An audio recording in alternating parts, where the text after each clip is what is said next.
പുതിയ വീഡിയോയിലേക്ക് എല്ലാവർക്കും സ്വാഗതം. ഇന്ന് നമ്മൾ നോക്കുന്നത് ക്ലാസ് 7 ചാപ്റ്റർ 8 എക്സാമ്പിൾ 3 മുതലാണ്.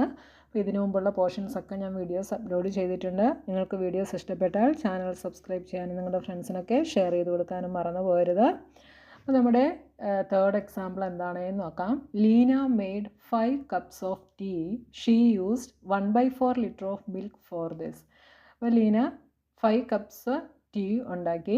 അതിനുവേണ്ടി അവൾ 1/4 liter മിൽക്കാണ് യൂസ് ചെയ്തത്. How much milk is there in each cup of tea. അപ്പോൾ അവൾ 5 കപ്പ് ടീ ഉണ്ടാക്കി. എത്ര പാല് കൊണ്ടാണ് ഉണ്ടാക്കിയത്? 1/4 liter മിൽക്ക് കൊണ്ടാണ് ഉണ്ടാക്കിയത്. അങ്ങനെയാണ് എങ്കിൽ ഓരോ കപ്പിലും എത്ര പാല് വെച്ച് ഉണ്ട് എന്നുള്ളത് നമ്മൾ കണ്ടുപിടിക്കണം. അപ്പോൾ ഈ 1/4 liter 5 കപ്സിലും കൂടാണ് വന്നത്. അപ്പോൾ ഓരോ കപ്പിലും എത്ര മിൽക്ക് വെച്ചുണ്ടെന്ന് കണ്ടുപിടിക്കണമെങ്കിൽ എന്ത് ചെയ്യണം? മൊത്തം മിൽക്ക് 1/4 liter ആയിരുന്നു. അതിനെ നമ്മൾ 5 കപ്പുകളിലാണ് ആക്കിയത്. അപ്പോൾ എന്ത് വരും? 1/4 ഡിവൈഡഡ് ബൈ 5 ചെയ്ത് കഴിഞ്ഞാൽ നമുക്ക് ആൻസർ കിട്ടും അല്ലേ? Okay, Lina used 1/4 liters of milk in 5 cups of tea. So, in 1 cup of tea, the volume of milk should be 1/4 divided by 5. ഇത് എങ്ങനെയാണ് കണ്ടുപിടിക്കുന്നത്? നമ്മൾ കഴിഞ്ഞ ക്ലാസ്സുകളിൽ കണ്ടു. ഞാൻ നിങ്ങൾക്ക് പറഞ്ഞു തന്നിരുന്നു. ഫസ്റ്റ് ഫ്രാക്ഷൻ നിങ്ങൾ അതേപോലെ എഴുതും. ഡിവിഷൻ മൾട്ടിപ്ലിക്കേഷൻ ആവും. 5ൻ്റെ റെസിപ്രോക്കൽ, ദാറ്റ് ഈസ് 5 എന്ന് വെച്ചാൽ 5/1 ആണ്. അപ്പോൾ റെസിപ്രോക്കൽ എടുക്കുമ്പോൾ 1/5 ആകും. 1 × 1 1, 4 × 5 20. അപ്പോൾ 1/20 liter of milk. Each cup of tea has 1/20 liter of milk. അപ്പോൾ ഇത്രയേ ഉള്ളൂ കാര്യം. അതിവിടെ എക്സ്പ്ലെയിൻ ചെയ്ത് പറഞ്ഞിരിക്കുന്നതുകൊണ്ടാണ് ഇത്രയും വലിയ സ്റ്റെപ്പുകൾ വന്നിരിക്കുന്നത് കേട്ടോ. അപ്പോൾ നമ്മൾ കഴിഞ്ഞ ക്ലാസ്സിൽ നമ്മൾ പഠിച്ചിരുന്നു 1/4 ഡിവൈഡഡ് ബൈ 5. 1/4 ഡിവിഡൻ്റ് ആണ്, 5 ഡിവൈസർ ആണ്. അപ്പോൾ നമ്മൾ എങ്ങനെയായിരുന്നു? ഡിവൈസറിൻ്റെ കൂടെ എന്ത് മൾട്ടിപ്ലൈ ചെയ്താൽ നമുക്ക് 1/4 കിട്ടും അല്ലേ? ആ മെത്തേഡാണ് ഇവിടെ യൂസ് ചെയ്തിരിക്കുന്നത്. അപ്പോൾ നിങ്ങൾ പ്രോബ്ലം ചെയ്യുമ്പോൾ ഈ ഒരു മെത്തേഡിൽ നിങ്ങൾ ചെയ്താൽ മതി കേട്ടോ. ഒത്തിരി കൺഫ്യൂഷൻ ആകണ്ട. ഇത് ബ്രഹ്മഗുപ്താസ് മെത്തേഡാണിത്. ആ മെത്തേഡ് ഇവിടെ ചെയ്തിരിക്കുന്നത് കണ്ടോ. അതായത് 5ൻ്റെ reciprocal 1/5 into dividend is equal to quotient. ഇനി അടുത്ത ക്വസ്റ്റ്യൻ. ഇവിടെ തൊട്ടാണ് ക്വസ്റ്റ്യൻ തുടങ്ങുന്നത് കേട്ടോ. Cover an area of 7 1/2 square units with square bricks each of whose sides is 1/5 units. How many such square bricks are needed. അപ്പോൾ ഇവിടെ നമ്മളോട് എന്താ പറഞ്ഞിരിക്കുന്നത്? 7 1/2 സ്ക്വയർ യൂണിറ്റ്സ് ഉള്ള ഒരു ഏരിയ കവർ ചെയ്യാൻ വേണ്ടി നോക്കിയേ, square bricks each of whose side is 1/5 unit. 1/5 unit സൈഡുള്ള സ്ക്വയർ ബ്രിക്സ് ആണ് യൂസ് ചെയ്തിരിക്കുന്നത്. അപ്പോൾ ഈ 1/5 യൂണിറ്റ് സൈഡുള്ള സ്ക്വയർ ബ്രിക്സുകൾ എത്ര എണ്ണം വേണം ഇത്രയും ഏരിയ കവർ ചെയ്യാൻ? അപ്പോൾ ഇതാ പിക്ചർ വരച്ചാൽ ഇതൊരു സ്ക്വയർ ആണെങ്കിൽ ഇതിൻ്റെ ഏരിയ എന്ന് പറയുന്നത് 7 1/2 സ്ക്വയർ യൂണിറ്റ് ആണ്. അപ്പോൾ ഇതിന് ഫില്ല് ചെയ്യാൻ വേണ്ടി ഇവിടെ ഉപയോഗിച്ചിരിക്കുന്ന ഈ ബ്രിക്സിൻ്റെ ഒരു സൈഡ് എന്ന് പറയുന്നത് 1/5 യൂണിറ്റ് ആണ്.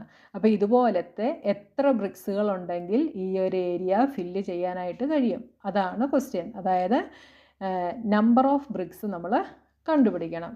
How many such square bricks are needed എന്നാണ് ക്വസ്റ്റ്യൻ അല്ലേ? അപ്പോൾ നമ്മൾ കണ്ടുപിടിക്കേണ്ടത് നമ്പർ ഓഫ് ബ്രിക്സ് ആണ്. അപ്പോൾ ഇങ്ങനത്തെ ക്വസ്റ്റ്യൻ തരുമ്പോൾ നിങ്ങൾക്ക് ഞാനൊരു ട്രിക്ക് പറഞ്ഞു തരാം. നമ്പർ ഓഫ് ബ്രിക്സ് കണ്ടുപിടിക്കാൻ അല്ലെങ്കിൽ നമ്പർ ഓഫ് ടൈൽസ് കണ്ടുപിടിക്കുക, ഇങ്ങനെയുള്ള ക്വസ്റ്റ്യൻസ് ഒക്കെ വരുമ്പോൾ നിങ്ങൾ ചെയ്യേണ്ടത് ടോട്ടൽ ഏരിയയെ എന്ത് ചെയ്യണമെന്നറിയാമോ? ബ്രിക്സിൻ്റെ ഏരിയ കൊണ്ട് ഡിവൈഡ് ചെയ്യണം. Total area divided by area of bricks ആണെങ്കിൽ അത് എഴുതാം, ടൈലാണെങ്കിൽ അത് എഴുതാം. ഇങ്ങനെ ചെയ്ത് കഴിഞ്ഞാൽ നമുക്ക് നമ്പർ ഓഫ് ബ്രിക്സ് കിട്ടും. മനസ്സിലായാലോ? ഇങ്ങനത്തെ ക്വസ്റ്റ്യൻ വരുമ്പോൾ ഈ ഒരു മെത്തേഡ് യൂസ് ചെയ്താൽ മതി. അപ്പം ഇവിടെ നമുക്ക് നമ്മളോട് പറഞ്ഞിരിക്കുന്ന സ്ക്വയർ ബ്രിക്സിൻ്റെ ഒരു സൈഡ് 1/5 യൂണിറ്റ് ആണ് എന്ന് തന്നിട്ടുണ്ട്. അങ്ങനെയാണെങ്കിൽ ഏരിയ ഓഫ് ബ്രിക്സ് എന്തായിരിക്കും? ഏരിയ ഓഫ് ബ്രിക്ക് എന്തായിരിക്കും? സ്ക്വയറിൻ്റെ ഏരിയ എന്താ? Side into side. അപ്പോൾ എന്ത് വരും?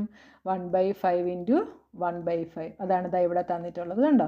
1/5 ഇൻറ്റു 1/5 ഈസ് 1/25 സ്ക്വയർ യൂണിറ്റ്സ്. അപ്പോൾ ഒരു ബ്രിക്കിൻ്റെ, അതായത് ഈ അകത്തെ ചെറിയ ബ്രിക്കിൻ്റെ ഏരിയ എന്ന് പറയുന്നത് 1/25 സ്ക്വയർ യൂണിറ്റ് ആണ്. ഇനി ടോട്ടൽ ഏരിയ നമുക്കിവിടെ 7/1/2 എന്നാണ് തന്നിട്ടുള്ളത് അല്ലേ? ഇത് മിക്സ്ഡ് ഫ്രാക്ഷനിലാണ്. ഇതിനെ നമ്മൾ എന്ത് ചെയ്യണം? കൺവേർട്ട് ചെയ്യണം. അപ്പോൾ എന്ത് വരും? 7 ഇൻറ്റു 2 14, 14 പ്ലസ് 1 15/2. അതാണിത് ഇവിടെ തന്നിട്ടുള്ളത്. കണ്ടോ? The total area to be covered is 7/1/2 square unit, that is 15/2 square units. ഇനി നോക്കിയേ, number of bricks into area of bricks എന്ന് പറയുന്നതാണ് ടോട്ടൽ ഏരിയ അല്ലേ? അതായത് ഈ ഒരു പിക്ചറിനകത്തെ നമ്പർ ഓഫ് ബ്രിക്സും ഒരു ബ്രിക്കിൻ്റെ ഏരിയയും കൂടെ മൾട്ടിപ്ലൈ ചെയ്യുന്നതാണ് ടോട്ടൽ ഏരിയ. അതുതന്നെയാണ് ഇതാ ഇവിടെ എഴുതിയിട്ടുള്ളത്. ഇതിൽ നിന്ന് നമ്പർ ഓഫ് ബ്രിക്സ് നമുക്ക് എങ്ങനെ കണ്ടുപിടിക്കാം? ഈ ഏരിയ ഓഫ് ബ്രിക്സിനെ നമ്മൾ ഇപ്പുറത്ത് കൊണ്ടുവരുന്നു. അപ്പോൾ ഇവിടെ മൾട്ടിപ്ലിക്കേഷൻ ആയതുകൊണ്ട് അത് ഇപ്പുറത്ത് വരുമ്പോൾ ഡിവിഷൻ ആകും കേട്ടോ. അപ്പോൾ total area divided by area of brick. അത് തന്നെയാണ് ഇതാ ഞാൻ ഇവിടെ എഴുതിയിരിക്കുന്നത്. കണ്ടോ? അപ്പോൾ നമ്പർ ഓഫ് ബ്രിക്സ് എന്ന് പറയുന്നത് total area, that is 15/2 divided by area of bricks. എങ്ങനെ കണ്ടുപിടിക്കാം? ഫസ്റ്റ് ഫ്രാക്ഷൻ നമ്മൾ അതേപോലെ തന്നെ എഴുതും. ഡിവിഷൻ മൾട്ടിപ്ലിക്കേഷൻ ആവും. 1/25ൻ്റെ റെസിപ്രോക്കൽ, ദാറ്റ് ഈസ് 25/1. ഇനി നമുക്ക് ഇത് രണ്ടും കൂടെ മൾട്ടിപ്ലൈ ചെയ്താൽ എന്ത് കിട്ടും? 15 ഇൻറ്റു 25 ഈസ് 375. 2 into 1 is 2. അത് തന്നെയാണ് ഇതാ ഇവിടെ ആൻസർ കിട്ടിയിട്ടുള്ളത്. കണ്ടല്ലോ? അപ്പോൾ നിങ്ങൾ ഇത്രയും കൺഫ്യൂഷൻ ആകണ്ട. എന്ത് ചെയ്താൽ മതി? ഫസ്റ്റ് നമുക്കിവിടെ ഒരു ബ്രിക്കിൻ്റെ സൈഡ് തന്നിട്ടുണ്ട്.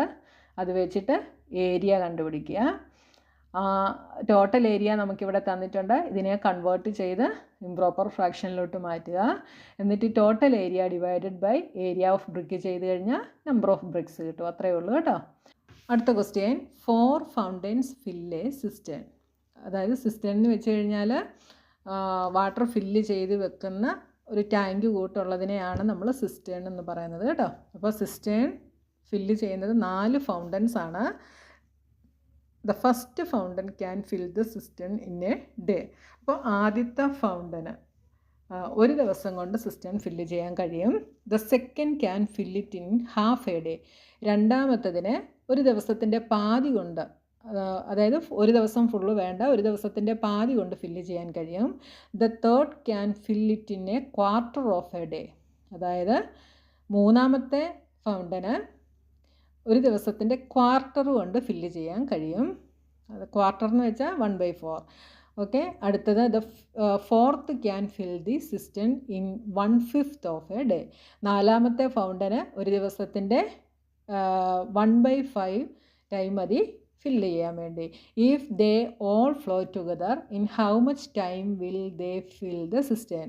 അപ്പോൾ ഇതെല്ലാം കൂടെ ചേർന്നാണ് ഫില്ല് ചെയ്യുകയാണ് എങ്കിൽ ഈ സിസ്റ്റേൺ ഫില്ല് ചെയ്യാൻ എത്ര സമയമെടുക്കും എന്നുള്ളതാണ് നമ്മൾ കണ്ടുപിടിക്കേണ്ടത്.